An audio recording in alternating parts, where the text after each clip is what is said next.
wakes up the helper T. Now it turns around, okay, and it's going to release another interleukin. And that interleukin is going to be interleukin 2. And interleukin 2 then wakes up other T cells. So the T cell 1, APC, activates the helper T by releasing interleukin 12. That converts the helper T cell to one that's going to activate other T cells by releasing interleukin 2. So the B cell, it's 1 to 4. T cell line is 12 to 2. Okay? Now, the different kinds of T cells. We talk about helper T cells, that's one type. Another is called the suppressor or regulatory T cell. Because what that does is once the infection or the offending agent has been destroyed, there's no point in producing tremendous numbers of antibody and immune cells when you don't need them anymore. You want to turn it off. The helper T cell turns the immune system on. The suppressor regulatory T cell turns it off. So you're not wasting, making things you don't need. Okay?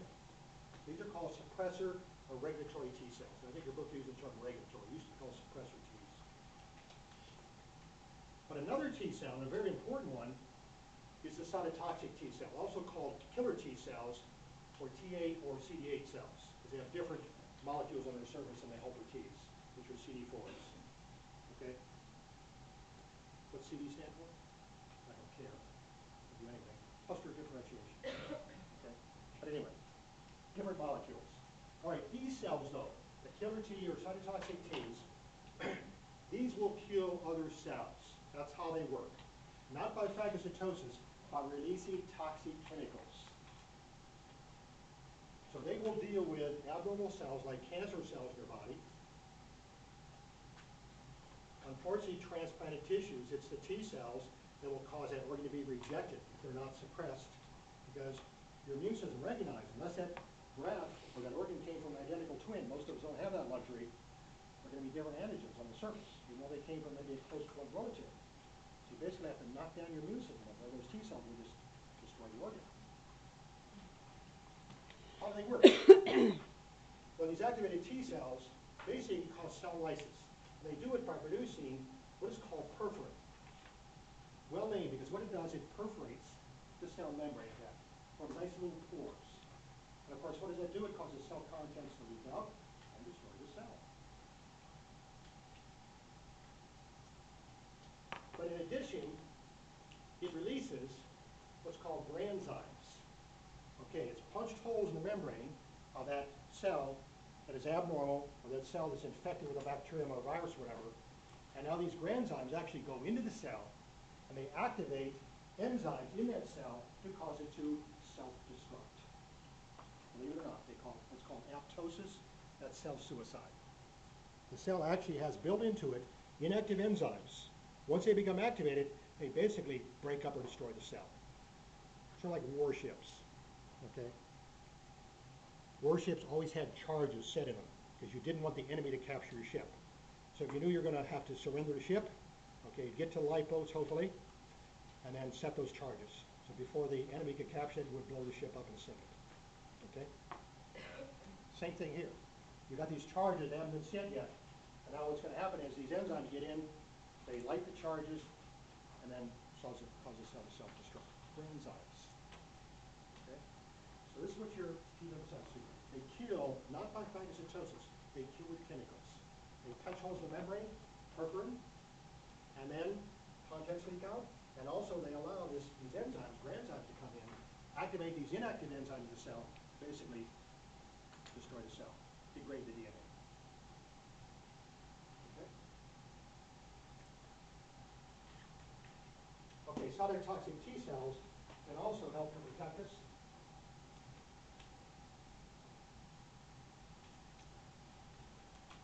against protozoans, which are larger than bacteria. You know, eukaryotic cell, even though they're single cell, they're much larger.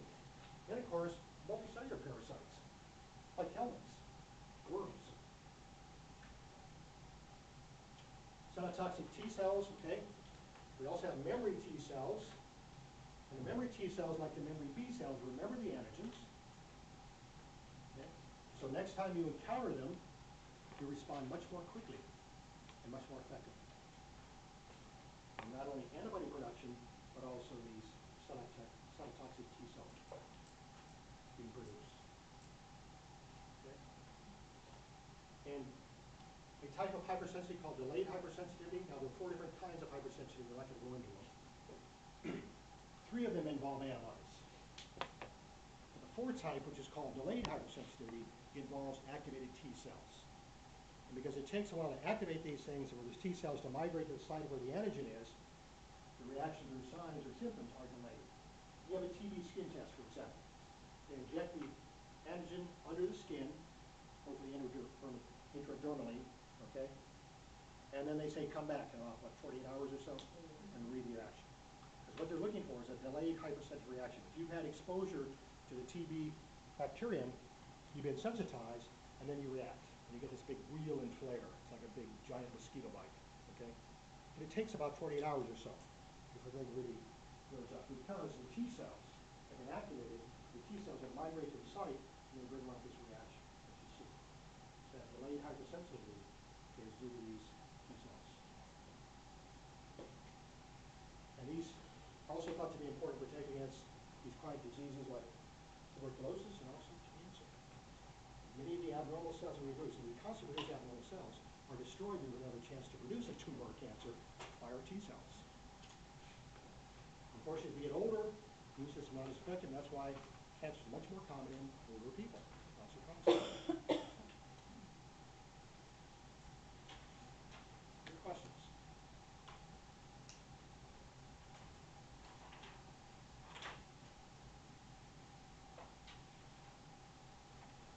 Okay, and again, the memory T cells, like the memory B cells, remember the antigen, allow you to respond much more quickly and efficiently next time you encounter that antigen. And also they're thought to help distinguish between our antigens, self-antigens, in the body, and non-self, the foreign antigens. So you have to remember the difference between our antigens and foreign antigens that you encounter in your life. Okay, also something I'd like you to know, it's called antibody-dependent cell-mediated cytotoxicity. And this is basically the killing of cells that are coated with antibody. What will kill these cells? Natural killer cells. Again, what will happen is the killer cell will come up and attach the stem, the antibody molecule, with the antigen binding sites attached to the terminus of the foreign cell. That causes the natural killer cells to release chemicals that will kill the cell. Okay? And also phagocytic cells, they can use that stem of the antibody molecule to grab on the cell, basically envelop it, take it in and destroy it that way. Okay? So again, once cells have been coated with antibody, they're usually destined to be destroyed by natural killer cells or by phagocytes. And this is also useful against multicellular parasites, which may be too large to be engulfed by a phagocyte, but with the antibody attached to it, basically, the cells can come up with these killer cells and cytotoxic T cells to help to destroy the parasite from the outside in. These multicellular parasites, because they're much larger than cells. Any questions? Okay, and lastly, a word about cytokines. Cytokines are soluble proteins that are produced and secreted by body cells once they've been stimulated by antigen. And they're usually initially named for their biological activity, what they do. But they're proteins. And once they work out their amino acid sequence, then they're usually called, guess what? Interleukin, and assign a number. Interleukin 1, interleukin 2. We mentioned several interleukins, which you should know. Interleukin 1, okay? And remember, in the B cell line, APC releases interleukin 1, that stimulates the helper T to activate B cells with interleukin 4. In the T cell line, APC releases interleukin 12, that activates the T cell to turn around and help T cells by releasing interleukin 2. So the B cell line is 1 to 4, T cell line is 12 to 2. I would suggest you know that. Okay. Lymphokines or the cytokines produced are released by activated lymphocytes, and monokines are the cytokines produced by activated sensitized macrophages or monocytes. Any questions? Okay, we have completed chapter 21, and that means this is the end of the material for the exam, for exam on Thursday, chapter 17, chapter 20 lymphatic system, and chapter 21 on the immune system. Anybody have any questions? Okay, read it over carefully. The opportunity to bring up questions before Thursday, okay? Tomorrow then we will start new material. We'll start talking about the heart in lecture, chapter 18. So if you're not already done so, you could have read chapter 17, 20, and 21, and I suggest you look at chapter 18 on the heart, okay? What we'll be talking about tomorrow. If nobody objects, I'll stop here. I'll just call the roll, and you'll hear